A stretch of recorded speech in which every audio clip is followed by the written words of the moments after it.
গহনার লোভে ভাইয়ের মেয়েকে নির্মমভাবে হত্যা করে বাগানে ফেলে রাখেন ফুফু।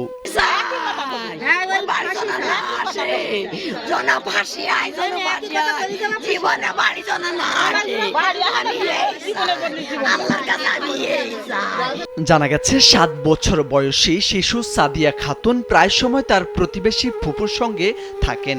হত্যার দিন সাদিয়া খেলাধুলা শেষে তার ফুপু চম্পা খাতুনের কাছে যায়। তখন সাদিয়া তাকে ডেকে নিয়ে যায় পাশের নির্জন বাগানে নেওয়ার পর সাদিয়ার কানে থাকা একজোড়া সোনার দুল খুলে নিতে চায় চম্পা খাতুন। তখন সাদিয়া চিৎকার দিতে চাইলে মুখ ধরে তার গায়ে থাকা গেঞ্জি দিয়ে গলা পেঁচিয়ে ধরেন তিনি। এভাবে সাদিয়াকে শ্বাসরোধ করে নির্মমভাবে হত্যা করে চম্পা।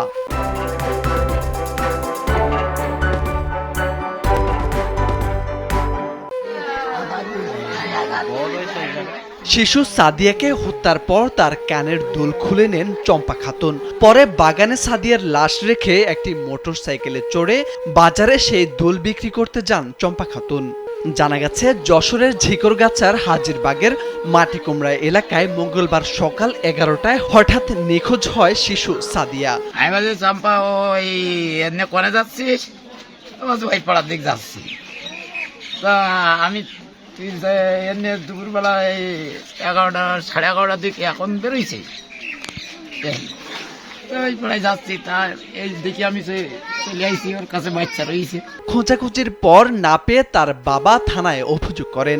মঙ্গলবার গভীর রাতে সবাই খোঁজাখুঁজির পর রাত 12টার দিকে বাড়ির পাশে একটি বাগান থেকে 13 ঘন্টা পর শিশুটির মরদেহ উদ্ধার করা হয়। এ সময় তার পরিবারের আহাজারিতে ছুটে আসেন প্রতিবেশীরা। কান্নায় ভেঙে পড়েন সবাই। পরে সবাই প্রতিবেশী ফুপু চম্পা খাতুনকে সন্দেহ করেন, কারণ চম্পা মাদকাসক্ত।